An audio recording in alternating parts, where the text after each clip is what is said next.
উপস্থিত সুধী মণ্ডলী এবং পর্দার অন্তরালে আমার মা ও বোনেরা,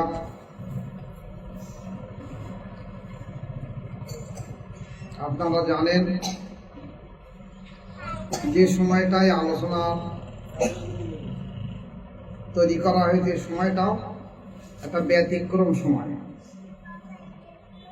তবুও আল্লাহ পাকের অশেষ দয়া, অশেষ রহমত যে আল্লাহ প্রেমিক মানুষগুলো এক জায়গায় এসে জড়ো হয়েছে শুধু কিছু জ্ঞান অর্জনের জন্য।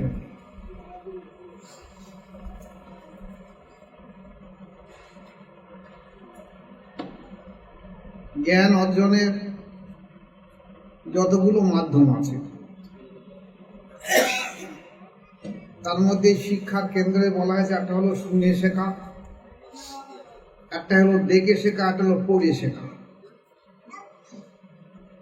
এর মধ্যে সর্বোত্তম শিক্ষা হলো শুনে শেখা।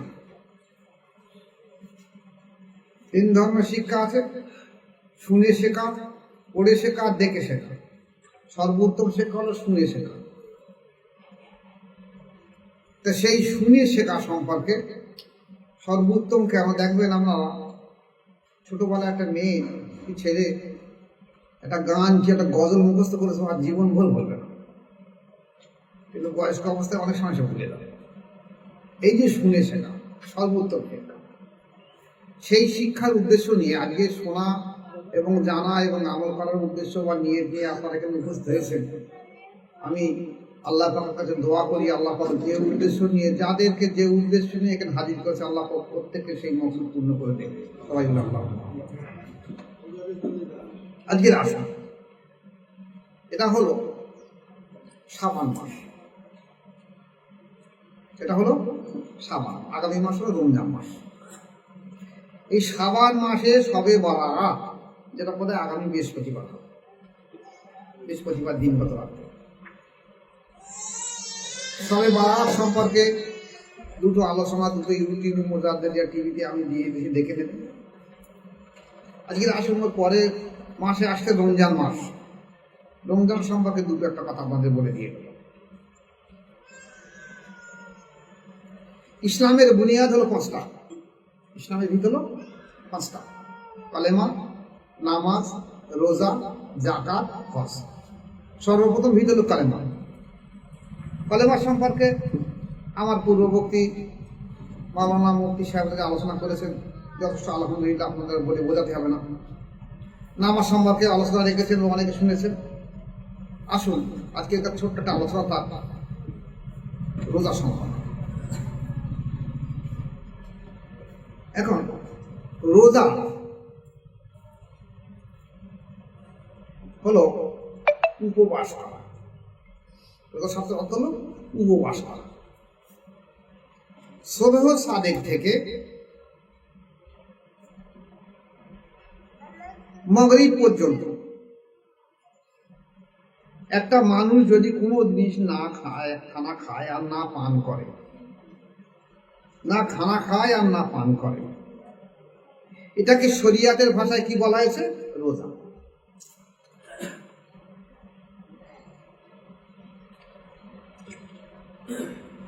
তো রোজা এটা হলো ইসলামের বুনিয়াদের একটা অংশ।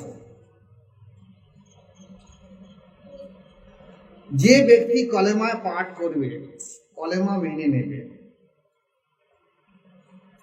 তার জন্য কলেমার পরে তার জন্য রোজা নামাজ ফরজ হবে। কলেমা পাঠ করার সঙ্গে সঙ্গে তার নামাজ ফরজ হবে না। যেমন দেখা যাচ্ছে একটা মানুষ, গায়ের কওমের মানুষ, সে এসে সকাল 8টার সময় কলেমা পাঠ করে গেছে, তার কিন্তু নামাজ ফরজ হয়নি। যখন জোহরের ওয়াক্ত হবে তখন জোহরের ওয়াক্ত, তখন জোহরের নামাজ তার উপরে ফরজ। যে আসর হবে আসরের নামাজ তার উপরে ফরজ।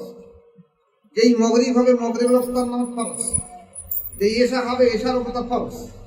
যে আবার ফজর হবে ফজরের উপর তার ফরজ।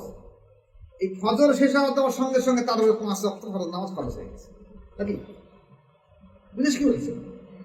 তাহলে নামাজ একটা সময় সাপেক্ষ ফরজ হচ্ছে। তো নামাজ তো 5 ওয়াক্ত, ফজর, জোহর, আসর, মাগরিব, ইশা। এখন রোজা হলো বছরে 1 মাস ফরজ। তাহলে যে ব্যক্তি কলেমা স্বীকার করেছে, কলেমা স্বীকার করার সঙ্গে সঙ্গে তার ওই যে নামাজ ফরজ হয়েছে, তার উপরে এখনো রোজা ফরজ হয়নি। যেই রমজান মাস আসছে তখন তার রোজা ফরজ হয়েছে, কাদের উপরে? যে ব্যক্তি ঈমান এনেছে। এখন আপনারা বলুন, আমাদের দেশের অধিকাংশ মানুষ 12 মাসে পশ্চিমমুখ হয় না, নামাজ পড়ে না, রমজান শরীফে সে রোজা করছে, এবং এত বেশি পরিমাণ করছে যে যারা সত্যিকার 5 ওয়াক্ত নামাজি তারাই যেন লজ্জা পেয়ে যাচ্ছে এদের রোজার অবস্থা দেখে। তাহলে রোজার উদ্দেশ্যটা কি? কুরআন বলছে কুতিবা আলাইকুমুস সিয়ামু কামা কুতিবা আলাল লাযিনা মিন ক্বাবলিকুম লাআল্লাকুম তাত্তাকুন। তোমাদের পূর্ববর্তীদের উপরে রোজা ফরজ ছিল। কে বলছে? আল্লাহ পাক বলছে। আর তোমাদের বর্তমানে রোজা ফরজ হয়েছে। উদ্দেশ্য একটা, যেন তোমরা তাকওয়া পরহেজগারি অর্জন করতে পারো। রোজার উদ্দেশ্য কি? তাকওয়া অর্জন করা। তাহলে রোজার উদ্দেশ্য শুকানো না, তাকওয়া।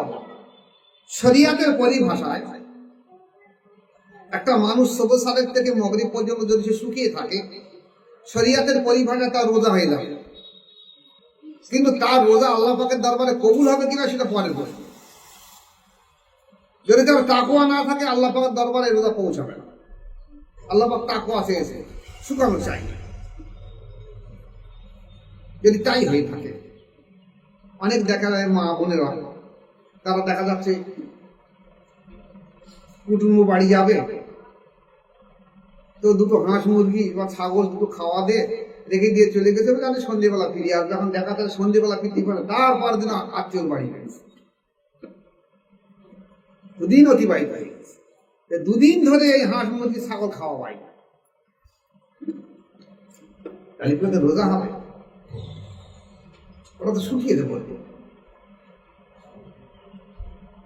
শুকানোর নাম রোজা নয়, তাকওয়ার নাম রোজা। আজকের তাকওয়া উঠে গিয়ে শুকানো হয়ে গেছে রোজা। দেখবেন, তাকওয়া মানুষ জানে না বলে, তাকওয়া উঠে গেছে বলে আজ তাকওয়া বাদ দিয়ে মানুষ শরিয়াতের বাহ্যিক রোজা এসে গেছে। আজ ভালো করে দেখেন, একটা মানুষ যদি মেসওয়াক করে, সকালে একটা মানুষ যদি দাঁত পরিষ্কার করে, সে কলগেট দিয়ে হোক, ব্রাশ দিয়ে হোক, বা নিমির ডাল দিয়ে হোক, খেজুরের ডাল দিয়ে হোক, দেখা যাবে 2 মিনিট, 4 মিনিট, 5 মিনিট লাগবে। কিন্তু এই মানুষটা যদি রোজা করে, সে কিন্তু সেই আসরের নামাজ থেকে সেই মাগরিব পর্যন্ত একটা দাঁত দিয়ে ঘরবে, আর যেখানে সেখানে থুতু বা থুতু ফেলবে, লোকের দেখা দেখাতে আমি রোজা। এবং ডাক্তার জিজ্ঞাসা করতে, রোজা আছো? আমি রোজা আছি, আমি রোজা আছি দেখাচ্ছি। এটা সূক্ষ্ম ভাবে দিয়ে আসছে আমার ভিতরে, আমি রোজাদার। কারণ শুকানো তো রোজাদার না, রোজা তো তাকওয়া। তা তাকওয়া আসবে তো অন্তরে, তাকওয়া আসবে অন্তরে। আমি অন্তরের সম্পর্কে যাচ্ছি, অনেক বড় হয়ে যাবে। তাহলে আমরা তো রোজাদার, তো আমরা শুকানো অবস্থায় এনেছি। সমস্ত দিন রোজা করার পরে আমাদের কিছু কিছু মা বোনদের বাড়ি আছে, রাস্তা দিয়ে যেতে গেলে সেই বাড়িওয়ালা বাড়ি আছে কিনা কাছে জিজ্ঞাসা করতে হয় না। সকাল থেকে রোজা করতে দুপুরের পর থেকে বিরাট ঝগড়া বেঁধে যাচ্ছে স্বামী স্ত্রী। মানে দুপুরে খাওয়া হয়নি আর মেজাজ খিটখিটি হয়ে গেছে, এ একটা কথা বল, ও একটা কথা বল, ও একটা কথা বল, একটা কথা বল, দেখবেন ফেরাই বাড়ি বাড়ি এরাও বলছে বলো। এটা তো রোজা নয়। রোজার যদি খুব পিপাসায় যদি আমার কষ্ট বোধ হয়, যদি অস্বস্তি হয়, খারাপ লাগে, তাহলে আমি সমস্যা করবো কোথা থেকে?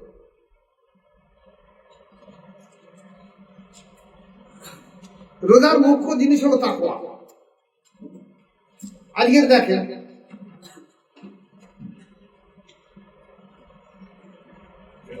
বিভিন্ন জায়গায় ইফতারের মজলিস হচ্ছে।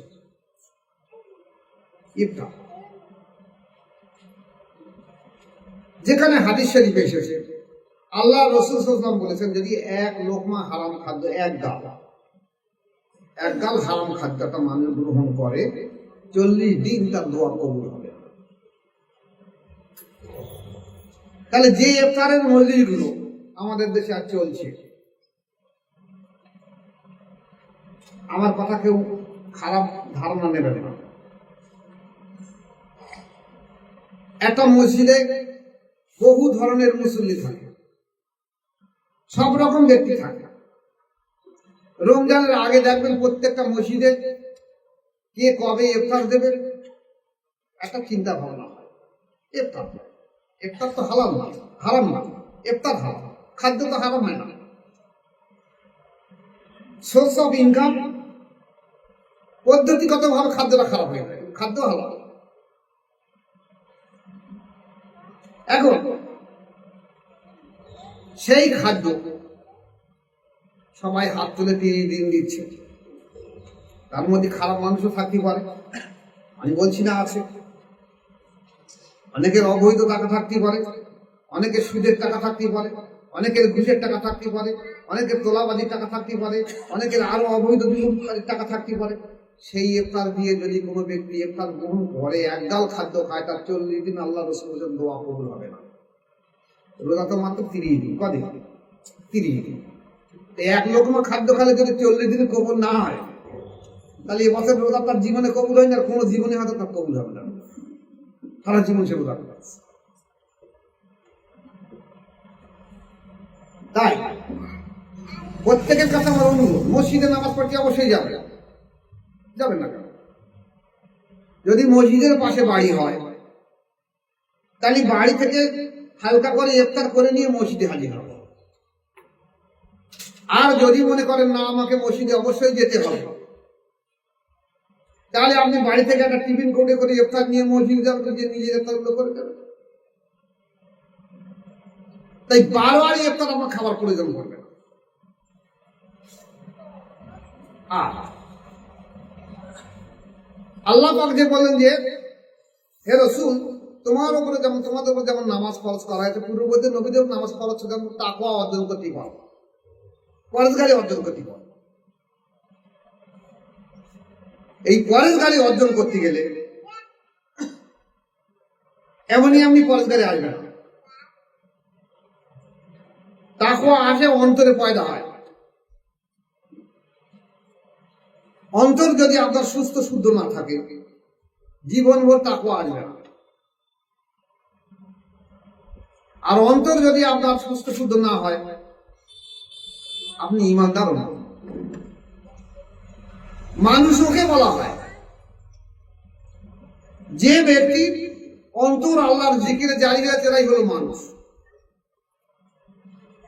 সে কাদেরিয়া তরিকা হোক, চিশতিয়া তরিকা হোক, নকশবন্দি তরিকা হোক, মুজাদ্দিদের তরিকা হোক, বা আর পৃথিবীর যত তরিকা আছে, যে তরিকার মাধ্যম দিয়ে, যে তরিকায় দাখিল হলে মানুষের মুর্দাদের অন্তর আল্লাহ জিকিরে জারি হয়, যে তরিকায় দাখিল হলে মানুষের নফসের তাসকিয়া হয়ে যায়, তাহলে সেই তরিকাগুলো সব বৈধ তরিকা।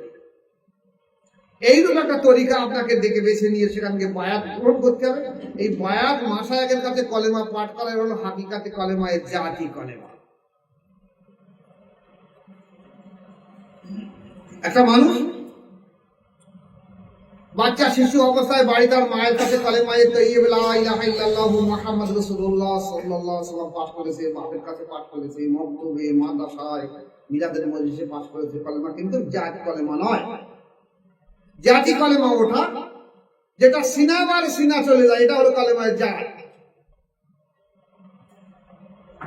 যেটা রাসূল পাক সাল্লাল্লাহু আলাইহি ওয়াসাল্লামের সিনা থেকে সাহাবাদের ভিতরে এসেছে, সাহাবাদের থেকে তাবিঈন, তাবে তাবিঈন, আইমায়ে মুজতাহিদিন, আজকের মুসলমানদের ভিতর থেকে সারা বিশ্ব জুড়ে চলেছে।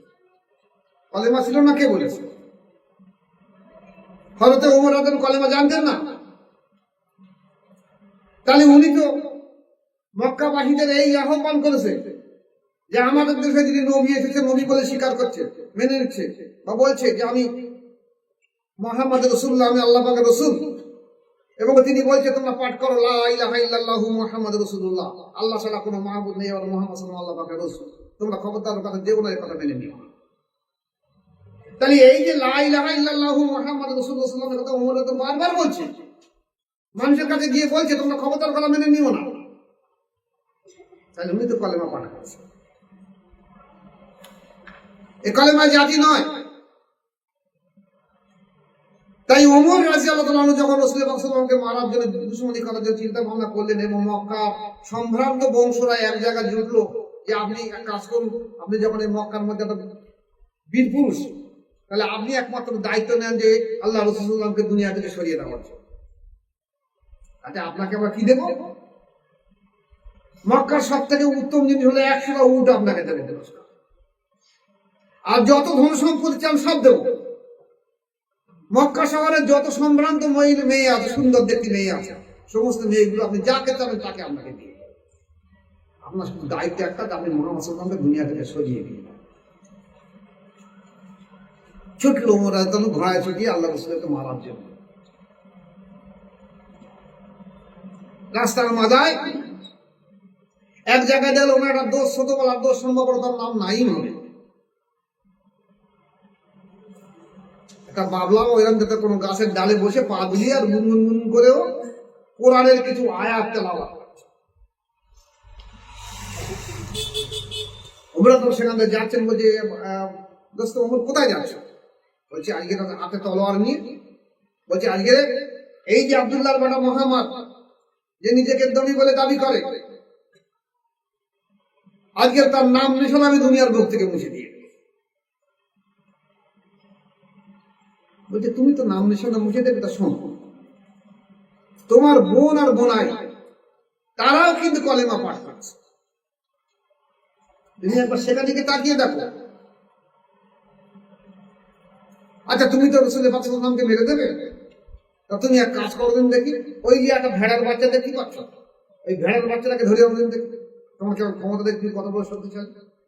বলছে ও তো তুচ্ছ ব্যাপার। বলছে দেখো না, দেখি ঘোড়ার পিঠ থেকে নামলো, নেমে সেই ভেড়ার বাচ্চাটাকে ধরতে, যত ছোট ভেড়ার বাচ্চা ভেড়া, ও লাফিয়ে লাফিয়ে ছুটে পড়ে, বেশ খানিক মরু গরম জায়গায় ছুটে ছুটে ছুটে ছুটে হাঁটিয়ে গিয়ে এসে আবার ঘোড়াটাকে চলে এসে পারলেন, ভেড়াটাকে তিনি ধরতে পারলেন, তিনি মুহাম্মদ সাল্লাল্লাহু আলাইহি ওয়াসাল্লামের মাথা কাটলেন। তিনি আগে ঘর সামলাও, তারপর অন্য জায়গায় বলবে। বলছে নাই, মনে আছে তুইও কলেমা পাঠ করে নবীর দলে ঢুকিয়েছিস, আমরা তোর এই কথাবার্তা আসলো না।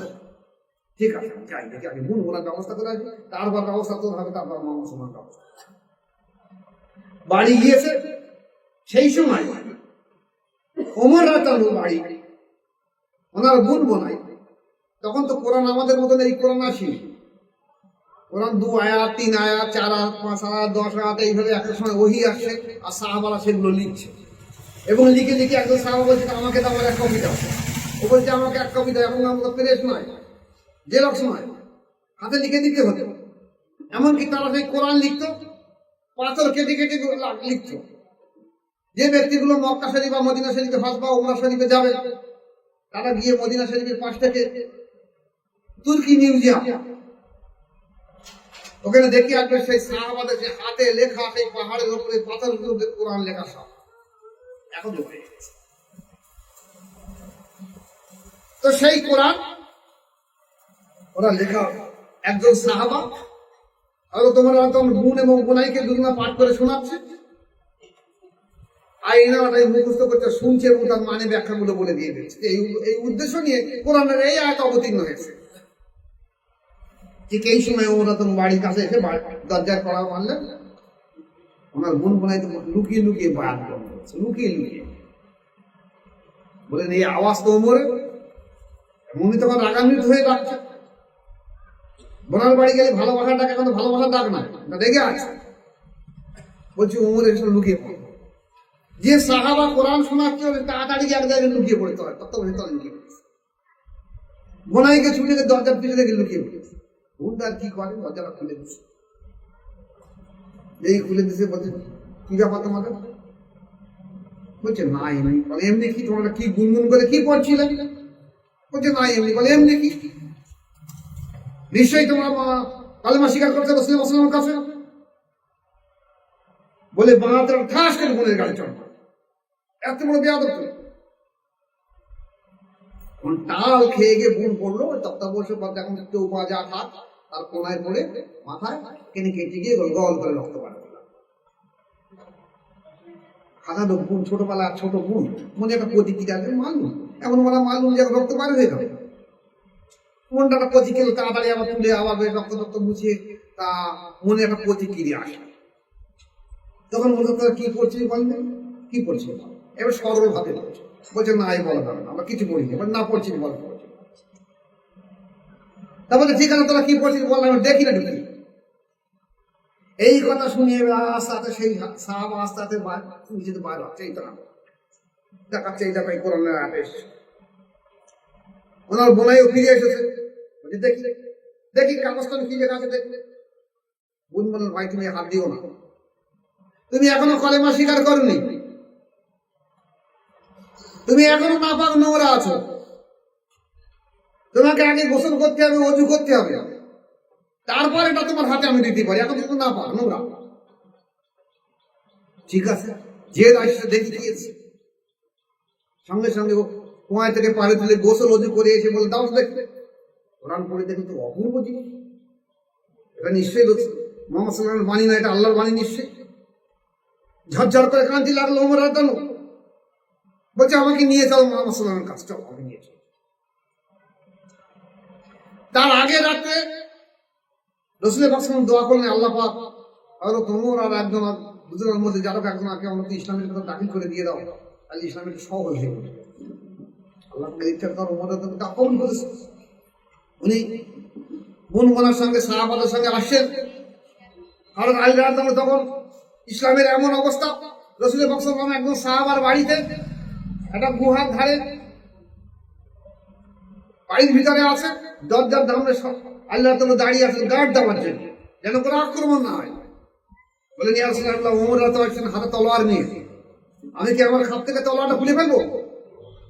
আল্লাহ রাসূল বললেন না, তোমার খাপে তলোয়ার রেখে দাও, দরজা খুলে দাও, আসতে বলো। বলছি ইয়া রাসূলুল্লাহ, আমার তলোয়ার আছে। বলছে আসতে দাও না।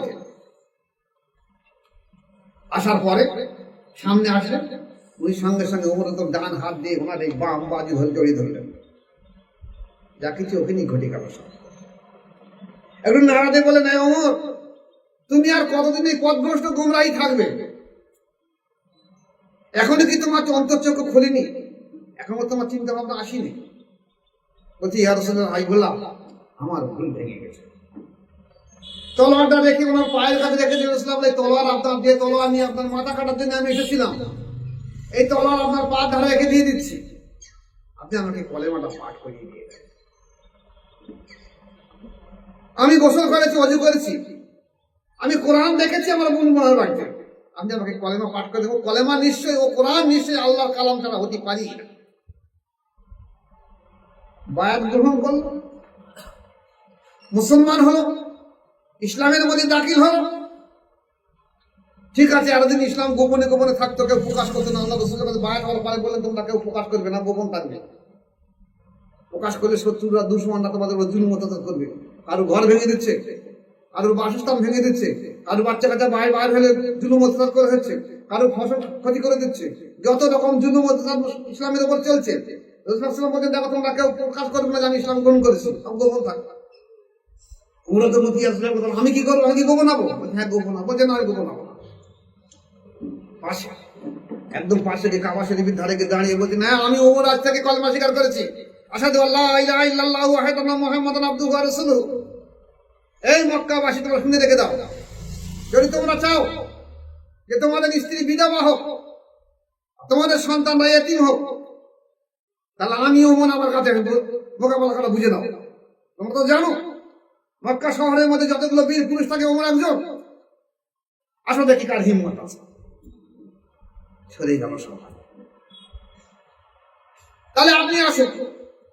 হযরত ওমর রাদিয়াল্লাহু আনহু বলতে পারতেন ইয়া রাসূলুল্লাহ, বলে আপনি আমাকে আমি পড়ে নিচ্ছি আশহাদু আল্লা ইলাহা ইল্লাল্লাহু ওয়াহদাহু মুহাম্মাদান আবদুহু ওয়া রাসূলুহু কিংবা লা ইলাহা ইল্লাল্লাহু মুহাম্মাদুর রাসূলুল্লাহ। কেন উনি বলেছেন ইয়া রাসূলুল্লাহ আপনি আমাকে কলেমাটা পড়িয়ে দিয়ে দেন, কেন উনি কলেমা পড়তে জানেন না? এতদিন তো বলেছে এই কথা, সেই কলেমা রাসূলের হাতে হাত দিয়ে বাধা হলেন কেন? এটা কোরআন সাক্ষী দিচ্ছে যে রাসূল যারা তোমার হাতে হাত দিয়ে কলেমা স্বীকার করেছে এটা তোমার হাত নয়, এটা আমি আল্লাহ পাক আমার কুদরতি হাত, ওটা জাহিলি অবস্থায় তোমার হাত, কিন্তু কুদরত হিসেবে আমার হাত। সেই হাতে হাত দিয়ে যারা বাদ গ্রহণ করতে ও হাত আমার হাত, ওরা তোমার হাত নয়। যেমন রাসূল পাক সাল্লাল্লাহু আলাইহি ওয়াসাল্লাম কাছে যখন মক্কাবাসীরা আবু জেহেল জিজ্ঞাসা করেছিল এই মুহাম্মদ সাল্লাল্লাহু আলাইহি ওয়াসাল্লাম যদি তুমি এই চাঁদটাকে দ্বিখণ্ডিত করে দিতে পারো, কারণ জাদু তুমি যে জাদু করো আমরা জানি, জাদু তো জমিনে চলে, আকাশে তো চলে না, তুমি যদি এই চাঁদটাকে দুটো করে দিতে পারো তাহলে আমি মনে করবো সত্যিকার তুমি নবী। আল্লাহ পাক ফরিয়াদ করেন, আল্লাহ পাক বলেন হে রাসূল তুমি তোমার শাহাদাত আঙ্গুল ইশারা করে দাও, আমি আমার কুদরতি হাত দিয়ে তোমার এই শাহাদাত আঙ্গুলের সমস্ত পাশে আমার চাঁদটাকে দ্বিখণ্ডিত করে দিই। তাই করা হল। পূর্ণিমার চাঁদকে রাসূল পাক সাল্লাল্লাহু আলাইহি ওয়াসাল্লাম হাত আঙ্গুল মুবারক ইশারা করার সঙ্গে সঙ্গে দেখা গেল চাঁদ দুই দিকে একটা উত্তর মেরুর দক্ষিণ মেরু চলে গেল। আবু জেহেল লাভ মানে বলে আরে সর্বনাশ, আমি মনে করুন তুই দুনিয়ার বুকে জাদু করতে পারিস, আসমানে করতে পারবি না, আসমানেও তো জাদু দেখছি, এখানেও দেখছি চাঁদ দুই দিকে চলে গেছে, আমি তোর কাছে কলেমা স্বীকার করে তুই বিরাট বড় জাদু কর। এই চন্দ্র দ্বিখণ্ডিত থেকে বহু মানুষ কলেমা স্বীকার করেছে, কিন্তু আবু জেহেলের ভাগ্য হয়নি।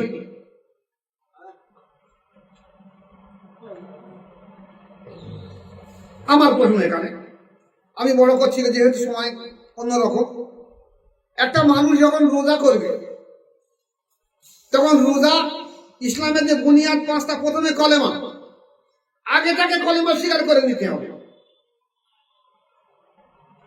এই কলেমা অর্থাৎ লা ইলাহা ইল্লাল্লাহু মুহাম্মাদুর রাসূলুল্লাহ নয়, যার কাছে ঈমান আছে, আমল কলেমা আছে, তার কাছ থেকে কলেমা নিতে হবে।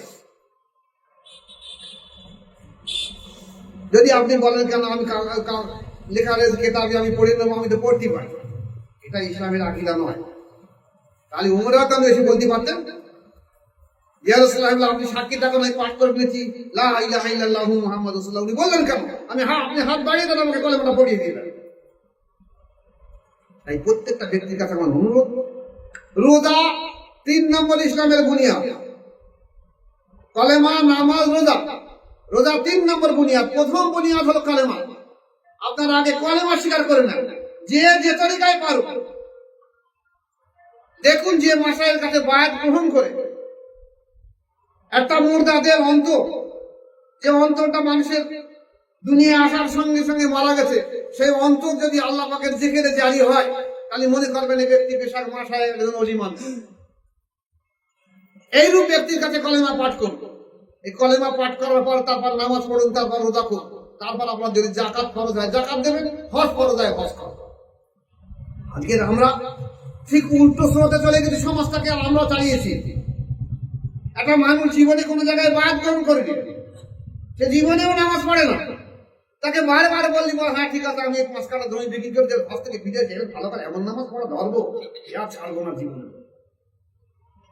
আজকে গিয়েছে ফিরে এসেছে, বিরাট একটা জুব্বা কিনে এনেছে সৌদি আরব থেকে, মাথায় একটা হাজি রুমাল জড়িয়েছে, আর ঢাকায় বেরো না, আর হাজি সাহেব না বলে ওরা অসন্তুষ্ট হচ্ছে।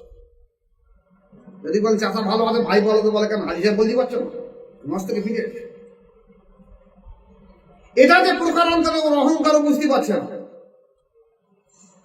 এই যে কলেমা স্বীকার করার উদ্দেশ্য হলোটা কি? কলেমা পড়ার উদ্দেশ্য হলো, কলেমা মানে হলো আত্মসমর্পণ করা। ইসলাম মানে আত্মসমর্পণ। যে ব্যক্তি আত্মসমর্পণ করবে সেই হলো মুসলমান।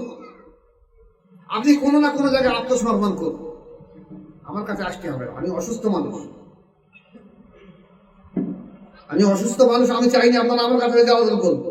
আমি বলে যাচ্ছি 4টে তরিকা পৃথিবীতে আছে, কাদেরিয়া, চিশতিয়া, নকশবন্দিয়া, মদরদিয়া। যে কোনো তরিকায় গিয়ে আপনার বাদ করবো, যদি আপনার মুরতাদিল সেখানে জিকিরে জারি হয়। এবার কঠোর সাধ্য সাধনা করুন নফসের তাজকিয়া করার জন্য, মৃত্যুর আত্মা দেখবেন আল্লাহ চাক আমি ভালো হয়ে যাবো। এই পদ্ধতির মাধ্যমে যে কলেমা পড়ার পরে আপনি নামাজ কায়েম করুন, নামাজ আসলে তারপর রোজা কায়েম। নতুবা এই যে রোজা যদি আপনি এত গর্ব অহংকার করছেন, যে রোজা কিয়ামতের ময়দানে মানুষের ঢাল স্বরূপ হয়ে দাঁড়াবে, হ্যাঁ সব ঠিক, কিন্তু কলেমা না থাকলে কি হবে, ঈমান না থাকলে কি হবে? রোজাতে কোনো মূল্য থাকবে না। এ রোজা তো আরো অহংকার পয়দা করে দিয়ে দেবে। তাই রমজানের রোজা আসবে যাবে, তাকওয়া যদি অর্জন না করতে পারেন তাহলে রোজার কোনো মূল্য হবে না। আচ্ছা আসুন, সমস্ত দিন রোজা করার পরে রোজা হলো তাকওয়া অর্জন করার জন্য। তাকিয়ে থাকেন সাহাবায়ে কেরাম রাদিয়াল্লাহু আনহুর দিকে, আজ আমাদের ওলামা সমাজের দিকে তাকিয়ে থাকুন, সাধারণ মানুষের দিকে তাকিয়ে থাকুন। তারা একটা চিন্তা ভাবনা করেছে, মসজিদে যদি একটা রোজাদার ইফতার দেয় তাহলে আমার একটা রোজাদারের সওয়াব হবে। হ্যাঁ হ্যাঁ, কোনো সন্দেহ নেই। একটা রোজাদারকে যদি কারোর ইফতারের সংস্থান না থাকে, তাকে যদি ইফতার দান করা হয়, আপনার আমল নামায় একটা রোজার সওয়াব আল্লাহ পাক অবশ্যই দান করে দেবে। শর্ত হলো আপনার এই খাদ্যটা হালাল হতে হবে, এবং যাকে দেওয়া হবে সেও যেন আল্লাহওয়ালা তাকওয়া পরহেজগারী ব্যক্তি হয়। কোনো সন্দেহ নেই যে আপনার আমল নামায় একটা রোজার সওয়াব দেওয়া। তাহলে আপনারা চেষ্টা করবেন যে শুধুমাত্র রোজার সময় না শুকিয়ে, রোজা শুকানো, খাওয়া না পান করা, আর ফজর থেকে এসা মাগরিব পর্যন্ত যে যারা বিবাহিত তারা স্বামী স্ত্রীর সঙ্গে মেলামেশা না করার নাম রোজা নয়। রোজা হলো তাকওয়া। আর তাকওয়া পয়দা হবে অন্তরে। কঠোর সাধ্য সাধনা করুন, কোথায় আমার ভুল হচ্ছে, কোন জায়গাটা ভুল হচ্ছে। আর এই সংশোধন করার জন্য যদি আপনার অন্তর না থাকে, কারণ আল্লাহ প্রদত্ত রহমত মুমিনের অন্তরে আসে। ভালো করে খেয়াল রাখবেন, আল্লাহর রহমত মুমিনের অন্তরে আসে। সারা বিশ্ব জুড়ে আল্লাহ পাকের রহমত বর্ষণ হয়, আর মুমিন ব্যক্তি সেই অন্তর সেই রহমতটাকে শোষণ করে। তাহলে সেই অন্তর যদি না থাকে, তাহলে রহমতের মাধ্যম দিয়ে আল্লাহ পাকের রহমত আসে, তার বুঝে আসে। অন্তরের তাওয়াজ্জুহ ফায়েজের মাধ্যম দিয়ে তার বুঝে আসলে আল্লাহর রহমত জমিনের বুকে আসে। রোজাতে আমার উপরে তাকওয়া এনেছে, রোজাতে আমাদের উপকার এনেছে, তখন তার বুঝে আসবে। তা না হলে রোজা তাকাতে কষ্টদায়ক হবে। সারাদিন রোজা করে দুপুরের পর থেকে খিটখিটে মেজাজ হয়ে যায়, ও কি কষ্ট হচ্ছে, অস্বস্তি হচ্ছে। রোজা উপবাস তো খালি কষ্টই হবে। রোজার মাস কেন, যে মাসে উপবাস কেন কষ্ট হবে। উপবাস করে যদি কষ্ট হয়, আমাদের খিটখিটে মেজাজ হয়, তাহলে আমি রোজা করলেন কোথায়? রোজা তো তাকওয়া করা, সবর করা। আমি অনেক বাড়ি দেখেছি, তাদের বাড়ির থেকে জাতি গেলে বলা যায় স্বামী স্ত্রী রোজা করতে, তবুই স্বল্পনা। সেই দুপুরের পর থেকে খিটখিটে মেজাজ, একরকম বলে তো একরকম বলে, পালাগার মতো মনে হয়, ঝগড়া বলে। এটা রোজা নয়। রোজা বুঝবে কেন? তাকওয়ার মধ্যে থাকবে, হাহা খাকা থাকবে না রোজার মধ্যে। নিভৃতে রোজা হয়ে যাবে, কোনো অহংকার আসবে না রোজার ভিতরে। দেখো আমি রোজা করছি, যদি দেখে থাকে তাহলে আপনি মুক্ত হয়ে যাবেন। তার আগে আবার বলে দিচ্ছি, ইসলামের 5টা বুনিয়াদের মধ্যে 3 নম্বর বুনিয়াদ হলো রোজা। প্রথম বুনিয়াদ হলো কলেমা। কলেমা যদি না পাঠ করেন তাহলে আপনার রোজা কোনো কল্যাণ আসবে না, নামাজের কোনো কল্যাণ আসবে না। তাই আমি হাত জোর করে বলে যাচ্ছি, আবার আগামীতে হয়তো এখানে আসতে পারবো কিনা জানি না, মানুষের হায়াত মওত আছে। হয়তো আমি এসে দেখবো অনেকে এখানে থাকবে না, আবার অনেকে এসে দেখবো আমি থাকবো না, আমার জায়গায় আরেকজনকে থাকবে, আলোচনা থাকবে। তাই আমি হাত জোর করে অনুরোধ করে যাচ্ছি, আপনারা প্রত্যেকে চেষ্টা করুন রমজানের রোজা আসার আগে যে কোনো জায়গায় এক জায়গায় বায়াত গ্রহণ করুন। আমার কথা বুঝে আসবে একদিন। একজন ব্যক্তি কথা বলেছিল যে কত গুরুত্বপূর্ণ জিনিস, যেদিন আপনার অন্তর মন কাজের আল্লাহ যেখানে যাই যাবে সেই দিন বুঝবেন যে সত্যি কথাটা যা বলেছিল সম্পূর্ণ সঠিক। আল্লাহ পাক যদি আমাদের তৌফিক দেয়, তাহলে আল্লাহ আমরা এই পৃথিবীর ভিতরে দাঁড়াতে পারি, তাহলে দেখা যাবে শুধু আমি আপনি না, একটা সমাজকে আমূল পাল্টে দেওয়া যাবে।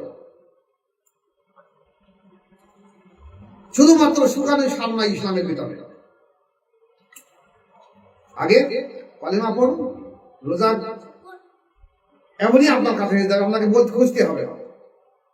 এরপর রমজান মাসে আরো কিছু কিছু জিনিস আপনার একটু খেয়াল রেখে দেবেন।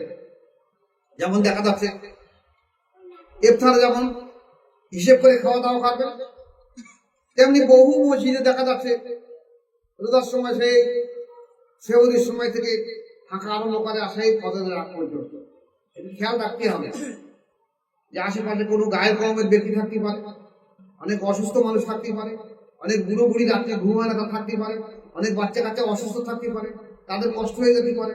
তাই একবার দুবার তিনবার হেঁকে দেওয়া যে ভাই ফজরের সময় সেহরির সময় হয়ে গেছে আপনারা খেয়ে নেন, আর যাদের খাওয়া হয়নি পাশাপাশি প্রত্যেকের ডেকে দিয়ে দেয়। আমাদের সমাজের এমন অবস্থা যে মুখ দেখা দেখি হয় না, এ খাচ্ছে ওদের বলে ডেকে দাও, ওদের ডাকু দিচ্ছে আবার রোজা করে